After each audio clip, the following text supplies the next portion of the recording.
Corona जैसी महामारी के लिए कौन सबसे ज्यादा जिम्मेदार है? इस महामारी का लोगों के लिए काल बन जाना और उस पर आंख बंद करके तमाशा देखना किसकी नाकामी का जीता जागता उदाहरण है?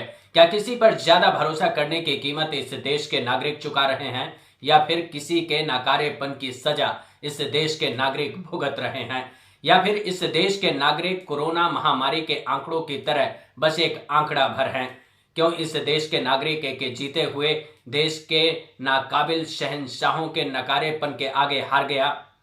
जय राम दोस्तों, मेरा नाम गंगा प्रसाद और आप देखना शुरू कर चुके हैं वॉच न्यूज। हमारी कोशिश होती है कि आपको सही मुद्दों पर सटीक जानकारी दें। जब कोरोना ने देश में दस्तक दिया तो हमारे प्रधान सेवक ने तैयारी के नाम पर पूरे देश में ताला लगा दिया और जब हारी हुई बाजी को जीतकर दुनिया के आगे एक आइडियल बनने का मौका आया तो हमारा देश किसी के अहंकार के आगे हार गया। ऐसा क्यों हुआ? जो देश मैत्री वैक्सीन के नाम पर दुनिया को संदेश दे रहा था कि मानवता हमारे लिए सर्वोपरि है, वो अचानक से दुनिया के आगे हाथ फैलाने को मजबूर कैसे हो गया? With regard to India, I spoke at length with Modi, the Prime Minister. We are sending immediately a whole series of help that he needs, including providing for those remdesivir and other drugs that are able to deal with this and prevent, in some cases, but help recovery. Secondly, we are sending the actual mechanical parts that are needed for the machinery they have to build a vaccine, and that's being done as well. We're also I've discussed with him when we'll be able to send actual vaccines to India, which will be my intention to do. The problem is right now we have to make sure we have other vaccines like Novavax and others coming on probably, and I think we'll be in a position to be able to share vaccines as well as know-how with other countries who are in real need. That's the hope and expectation. And I might add, when we were in a bind at the very beginning, India helped us. ये सच है कि हमारे देश में लोगों की जान बचाने के लिए इंजेक्शन की कमी है। ऑक्सीजन की आपूर्ति नहीं होने से लोगों की जान जा रही है। लोग मौत का तमाशा खड़ा होते देख रहे हैं और हर कोई सब कुछ होते हुए भी हमारी सरकार के नकारेपन के आगे हार मानने को बेबस होता दिखाई दे रहा है। ये इसलिए हुआ क्योंकि मोदी है तो मुमकिन है का नारा लगाने वालों ने इस देश को बर्बाद कर दिया।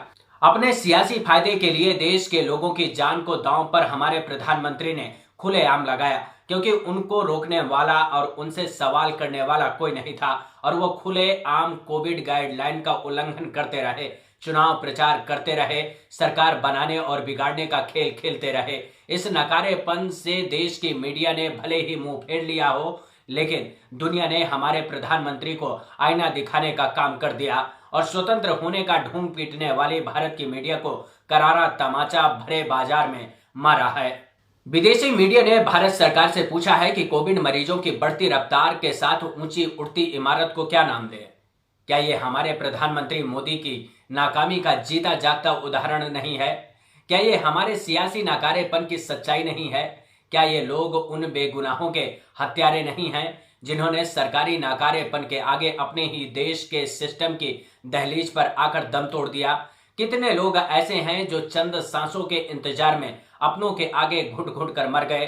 किस बात के ये वोट लेता है मोदी? किस बात की लेता है ये वोट? दुनिया को मारने के लिए वोट ले रहा है। सारे देश बर्बाद कर दिया, सबके घर में चिताएं जला दी इसने। ऑक्सीजन क्यों नहीं पहुंचा रहा? क्यों नहीं बेड मिल रहे? क्यों देश को बर्बाद कर रहा है ये जवान भाई मेरा? छीन लिया इसने। क्या चुप? जवान भाई था मेरा, बेड नहीं मिला उसको।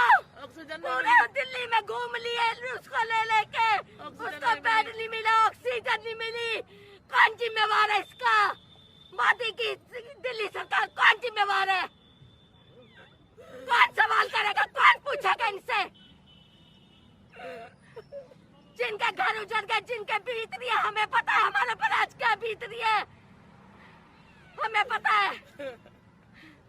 हमारा घर बर्बाद हो गया, बिल्कुल छोटे छोटे मेरे भतीजे हैं, कहाँ जाएंगे वो? कौन उनकी रक्षा करेगा? कौन देखेगा? 18-18, 17-17 साल के मेरे पढ़ने वाले भतीजे हैं, कौन उनकी देखभाल करेगा?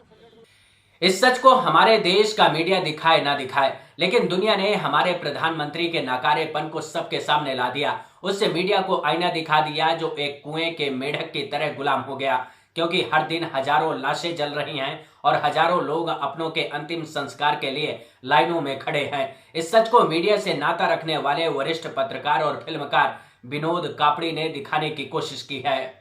इस वक्त मैं ये दिल्ली का सीमापुरी शमशान घाट है, उसके पास में हूँ, और ये हमारे एक दोस्त हैं जिनसे भी दोस्ती हुई कुछ वक्त पहले ही, इनका नाम मुशाहिद है, उनकी छत है, वहाँ से मैं आपको ये इस हालात के बारे में बताने की कोशिश कर रहा हूँ। और इस वक्त जो यहाँ पर है, कम से कम 70 से 80 शव एक साथ जल रहे हैं। और ये जो सीमापुरी का शमशान घाट है, पिछले एक हफ्ते से यहाँ के जो लोग हैं वो बताते हैं, और शमशान के लोग बताते हैं कि एक वक्त में 70 से 80 शव लगातार यहाँ पर जल रहे हैं, लगातार। और ये सिलसिला 24 घंटों चलता है, 24 घंटे मतलब 24 घंटे। और पिछले 6-7 दिन से ये हालात है। अभी आप जब शमशान के अंदर घुसेंगे तो आप देखेंगे कि कई सारे शव अभी इंतज़ार में हैं। हर तरफ सिर्फ चिताएं जल रही हैं, हर तरफ शव रखे हुए हैं। जो यहाँ का स्टाफ है वो परेशान है कि कैसे वो हैंडल करे। उस चिता की आग से ज़्यादा जो चीज़ें परेशान कर रही हैं वो ये कर रही हैं कि लोग रो रहे हैं, करा रहे हैं, चीख रहे हैं और सवाल पूछ रहे हैं कि सरकारों ने क्या किया। सवाल पूछ रहे हैं कि सरकारों ने क्यों नहीं कोविड के बारे में ध्यान दिया। सवाल पूछ रहे हैं कि सरकारों ने क्यों नहीं अस्पताल के बारे में ध्यान दिया। सवाल पूछ रहे हैं कि सरकारों ने क्यों नहीं ऑक्सीजन के बारे में ध्यान दिया। सवाल पूछ रहे हैं कि सरकारों ने क्यों चुनाव को महत्व दिया, क्यों लोगों की ज़िंदगी को महत्व नहीं दिया। सवाल पूछ रहे हैं कि आपके पास 1 साल का समय था, आपने क्या किया। सवाल पूछ रहे हैं कि आप अपनी गलतियों को क्यों नहीं मान रहे। सवाल पूछ रहे हैं कि आप हमारे परिवार के लोगों को क्यों नहीं बचा रहे। इसी कहानी को दुनिया के अखबारों ने लिख दिया और सीधा अटैक हमारे प्रधानमंत्री मोदी पर कुछ ऐसे किया जैसे कहा हो कि तुम्हारी फाइलों में गांव का मौसम गुलाबी है, मगर ये आंकड़े झूठे हैं, ये दावा किताबी है। हमारे देश का मीडिया प्रधानमंत्री मोदी से सीधे सवाल करने से बचता है, उनको किसी भी नाकामी के लिए जिम्मेदार ठहराने से डरता है और सिस्टम को कटघरे में खड़ा कर देता है। लेकिन कोई बताएगा कि जब एक सरकार के नीचे सारा सिस्टम काम करता है तो फिर सिस्टम फेल या सरकार? अगर नाकामी के लिए सिस्टम जिम्मेदार तो उसको चलाने वाली सरकार ठीक कैसे हो सकती है? इसीलिए द ऑस्ट्रेलियन ने भारत की लीडरशिप को सीधे कटघरे में खड़ा कर दिया। जिम्मेदार हुक्मरानों को भारत में होती हर रोज हजारों मौतों का गुनहगार बता दिया। इसीलिए द ऑस्ट्रेलियन ने लिखा है, मोदी ने देश को लॉकडाउन से बाहर निकालकर सर्वनाश की तरफ ढकेल दिया। इसके पीछे अहंकार, अतिराष्ट्रवाद और अयोग्य नौकरशाही को जिम्मेदार माना गया है। वैसे द ऑस्ट्रेलियन की इस शब्द पर ध्यान देने की जरूरत है कि किसका अहंकार जो इस देश की इस स्थिति के लिए जिम्मेदार है। वैसे तो नाम लेने की जरूरत नहीं है, क्योंकि द ऑस्ट्रेलियन ने बहुत साफ लिखा है कि ये सच तो आपको भारत के विश्व गुरु बनती तस्वीर में दिखता ही होगा। क्या ये सच नहीं है कि ऑक्सीजन की कमी है? अगर नहीं है तो फिर दुनिया के सामने आत्मनिर्भर भारत को हाथ फैलाने की जरूरत कहां है? क्या ये सच नहीं है कि अस्पतालों में बेड नहीं है, एम्बुलेंस और स्ट्रेचर में लोगों की मौतें हो रही हैं? क्या ये सच नहीं है कि इंजेक्शन के लिए अमेरिका के सामने हाथ फैलाने की जरूरत पड़ी है? क्या ये सच नहीं है कि शव जलाने के लिए जगह नहीं मिल रही है? इस तस्वीर के पीछे किसका अहंकार है? इस अहंकार के पीछे का सच वाशिंगटन पोस्ट ने लिखा है। भारत सरकार ने हजारों दर्शकों को क्रिकेट मैचों को स्टेडियम में आकर देखने की छूट दे दी। फिल्म थिएटर खोल दिए गए और रही सही कसर तो धार्मिक आयोजनों ने पूरी कर दी। वो चाहे होली का त्योहार रहा हो या फिर कुंभ मेले का हरिद्वार में आयोजन रहा हो, जहां लाखों लोगों ने एक साथ होली खेली और गंगा में पाप धोने के बहाने कोरोना महामारी को साथ लेकर बांटते फिरते दिखाई दिए। इन तस्वीरों को किसने नहीं देखा? दुनिया ने देखा और दिखाया भी। लेकिन भारत के मीडिया ने इन तस्वीरों में धार्मिक लेप लगाकर अपने हिंदू होने का प्रमाण पत्र दिया और इसमें शामिल होकर जश्न भी मनाया, जिसका खामियाजा आज पूरा देश भुगत रहा है।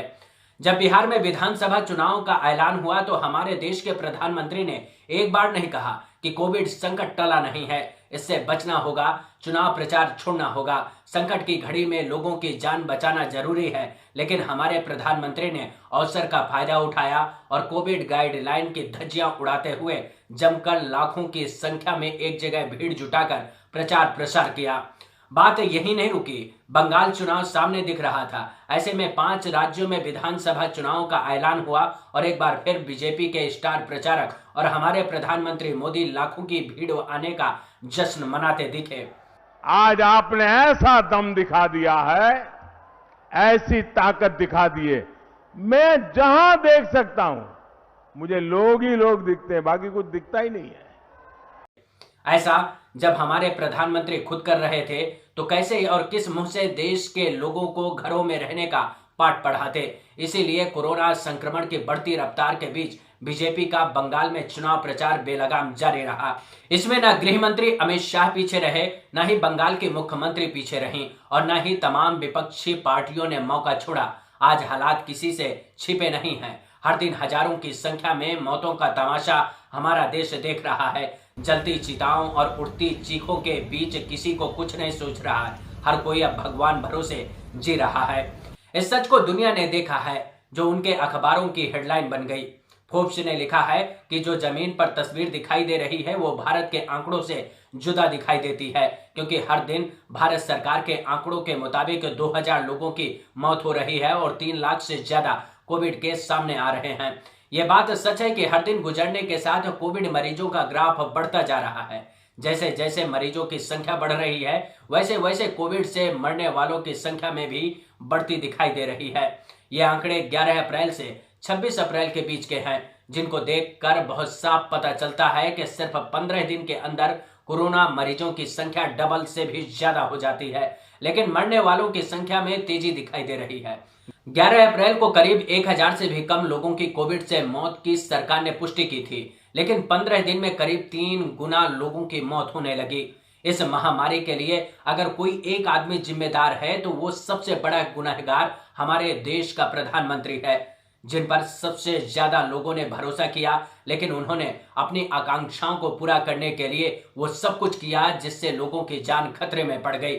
उन्होंने देश को आगे रखने के बजाय पार्टी को आगे रखा। एक प्रचारक के तौर पर देश में कोविड गाइडलाइन का खुला उल्लंघन किया, लोगों को एक जगह आने के लिए मजबूर किया और रैलियों को खुद संबोधित किया।